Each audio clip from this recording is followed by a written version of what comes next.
Hey, what's up YouTube? I'm Nick and this is Winters Kamp. Today's episode I want to talk about the big three: tents, sleeping bags, and backpacks. Those are the big three that you're going to need to get started hiking and camping. And we'll talk about surplus goods versus brand new items. And right now I'm here to save you a bunch of money.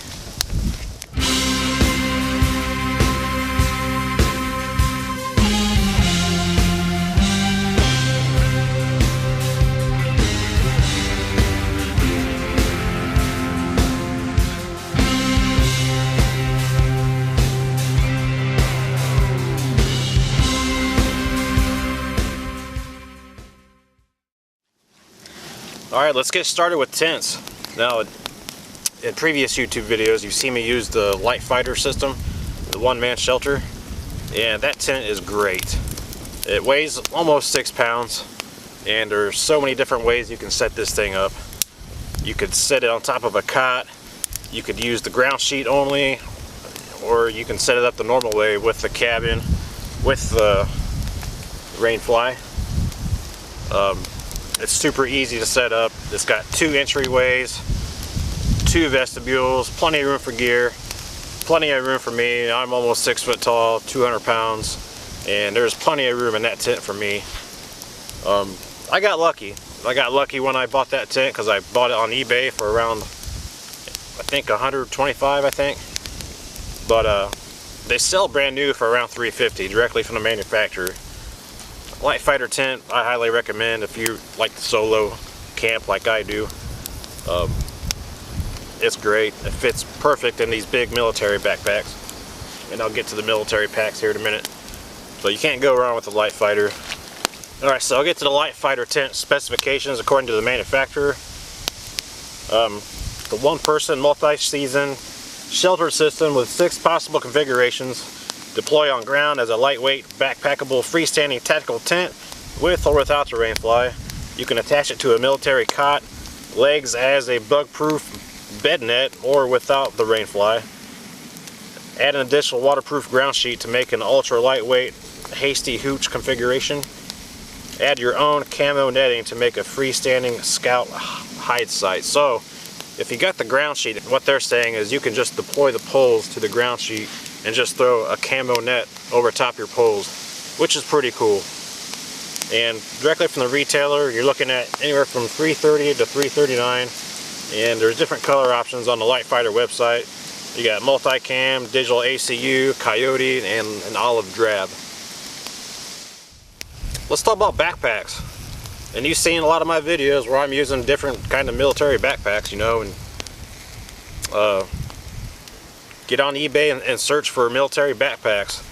They're not really brand specific. There's a lot of different kinds of make and models out there, but you know, once you get into eBay, you know, looking for good deals, you really have to watch what you search for, because some people don't even know what they're selling.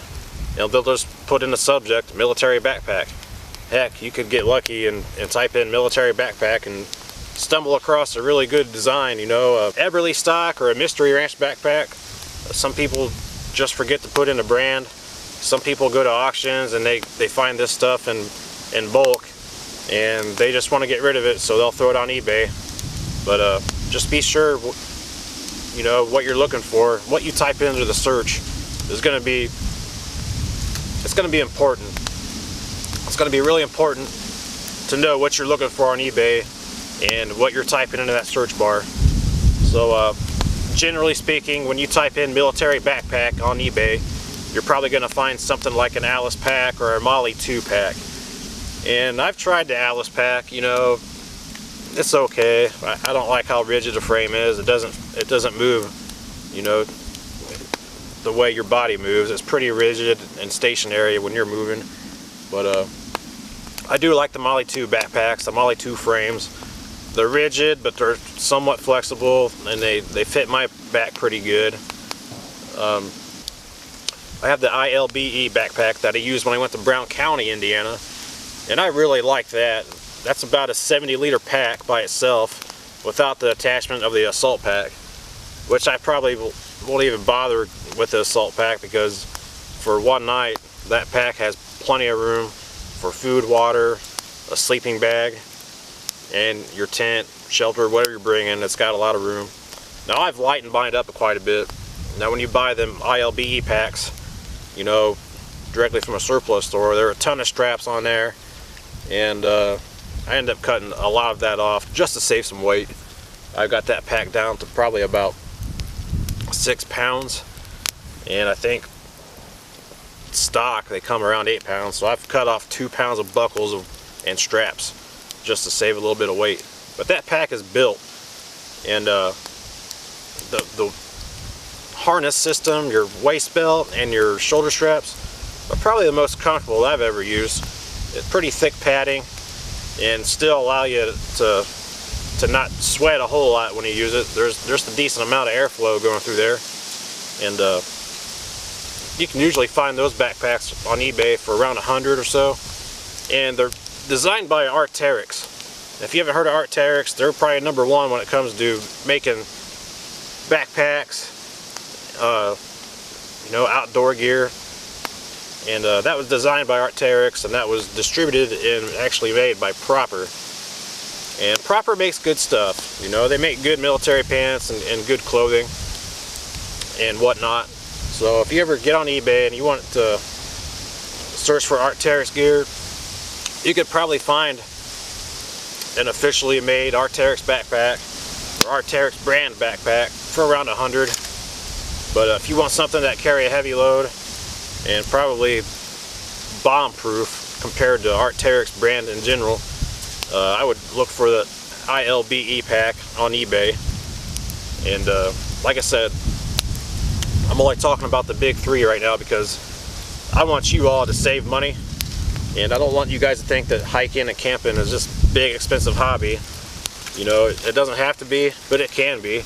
By all means, if you have the money to splurge on top of the line gear, go right ahead. But really, this video is geared toward people that just want to save money and get started into this hobby. So check out the ILBE. I really like it. You know, it's got the Marpat USMC pattern, and that's cool. It's kind of like a digital woodland camo, and it's a heck of a lot better looking than digital ACU. The last topic is sleeping bags, and I got a pretty good stash of sleeping bags right now. When I first started, I was using a piece of crap Nebo, not Nemo, Nebo, N-E-B-O, that my wife had, and it says it's rated for 32 degrees Fahrenheit, 0 degrees Celsius, and I've frozen my butt off in 40-degree weather in that thing, and ever since then I have not used it. I use it on warmer camp days, but even then that thing weighs a ton for a warm weather bag, so I don't even touch it anymore. For car camping, yeah, we'll take it car camping every now and then, but the sleeping bags I want to talk about are the modular sleep system sleeping bags, and the M1949 sleeping bag that was issued to Korean War personnel back in the 50s.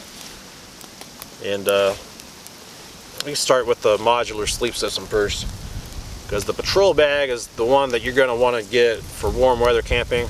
I've used my patrol bag numerous times in my camping adventures this season, and I really like that a lot. That thing weighs less than 2 pounds. It's great for, they say it's good for 30 degrees, but I have not yet tested it in a 30-degree weather, and I don't think it's going to keep me warm, to be honest. But for summer, that thing is awesome. You could fit a sleeping pad inside of there, inside the sleeping bag itself. It's got plenty of room for that. Just overall, in general, for summer hiking and backpacking, camping, that's the bag you want. And you can get the patrol bag for around anywhere between $20 and $40. I wouldn't spend more than $40 on a patrol bag, to be honest. They sell them in bulk on eBay. You know, you type in patrol bag, they have different colors. You can get them in black, olive, and like you can get the digital ACU gray color that comes in.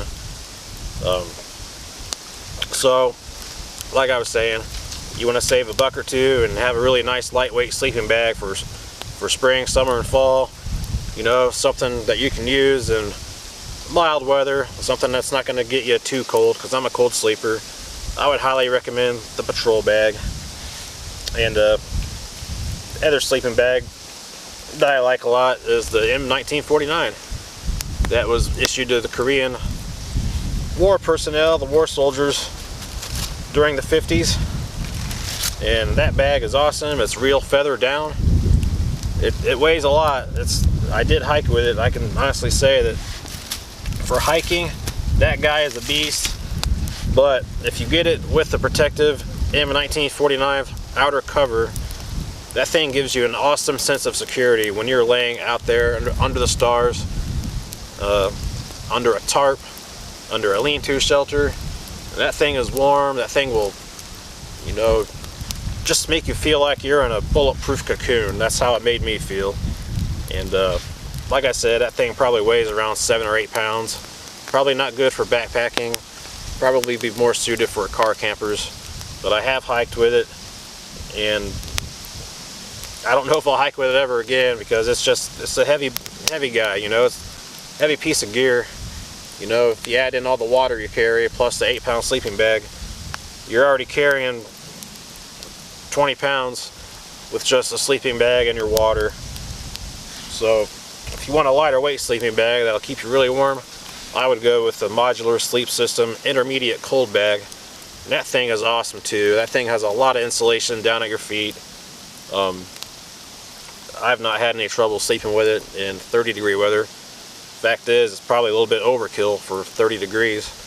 It'll probably be more suited for, you know, teens, single digits, you know.